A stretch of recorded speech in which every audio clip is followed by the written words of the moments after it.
If you can control your mind, you can control your life, said by Gautam Buddha. The mind acts like an enemy for those who do not control it, said by Sri Krishna in Bhagavad Gita. You will learn how to control your mind from this story, so let's begin. This is the story of a monk. A monk is one who renounces everything and makes one thing his goal. No person becomes a monk unnecessarily. There is a big reason behind it. There was indeed a significant reason behind that person becoming a monk. Before becoming a monk, that person's mind had driven him to commit many wrong things, committing many sins. That person's mind had become his master, and he was a slave to his mind.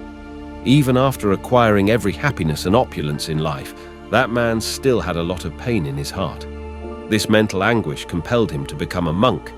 After becoming a monk, one becomes free from worldly suffering, goes to live in the forest, practices different types of meditation, and sustains himself by begging while practicing solitude and silence. But still, that person's mind remained restless and troubled inside. Here, one thing must be understood.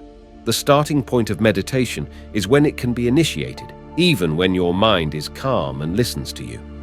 But that monk's mind was neither calm nor obedient. This thought was firmly embedded in the monk's mind. It is impossible to control the mind. However, one day, the monk meets a person, one who was neither a monk nor a wise man. He was once a simple shepherd who grazed sheep in the forest.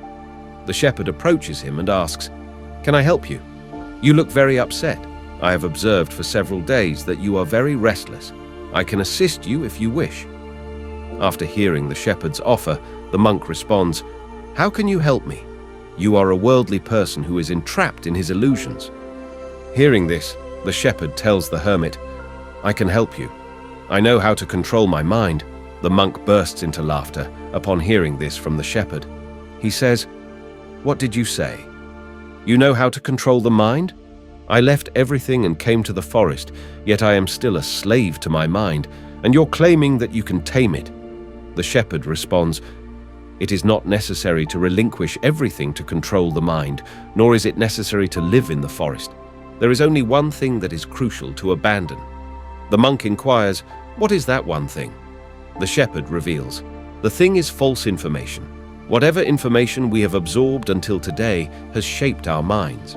The monk then asks the shepherd for more details, and the shepherd proceeds to explain, "Suppose you have never tasted an apple in your life. You know nothing about the taste of an apple. Would you ever desire to eat an apple? Never. That's why our minds are constructed from information."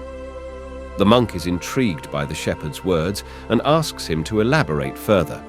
The shepherd continues, "If you want to control your mind, pay close attention to my words.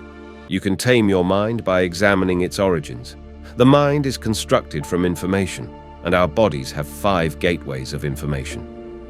The first is the eye. Whatever we see with our eyes, be it good or bad, it is stored in our memory. The second is the ear. Whatever we hear with our ears is planted in our mind like a seed. The third is the tongue. Whatever we taste remains in our mind's memory. The fourth is the nose. Anything we smell, whether it's a pleasant fragrance or an unpleasant odor, is registered in our mind. The fifth is the skin. Everything we touch leaves an imprint in our mind's memory. All the information that enters through these 5 physical doors is stored in the form of seeds. Over time, these seeds grow into a tree. Our mind is like the soil in which these seeds are sown, and our intellect is like the farmer. If our intellect nurtures the seeds of wrong information, mistaking them for the seeds of correct information, when they grow into trees in the future, they will bear bad fruit. Your mind is not under your control because you have already planted the wrong seeds in your mind. Now, those seeds have grown into large trees. The monk asks the shepherd, "What should I do now? I have sown many wrong seeds and I can't uproot them." The shepherd advises the monk, "Until now, you were unknowingly planting the wrong seeds. But now, start intentionally planting the right seeds. If there are thousands of wrong seeds inside you, so be it. Begin sowing millions of right seeds. All you have to do is pay attention to what information is entering through these 5 gateways and whether it is accurate or not." The monk inquires, "How long will this take?" The shepherd replies, "Your whole life. Just as you provide nourishment to your stomach every day, you must also feed your mind with the right information and ideas daily. In life, every day, every moment, you will have two choices, one right and one wrong. However, you must choose the right option every time. Always remember that making the right choice may cause temporary pain, but that pain will subside over time.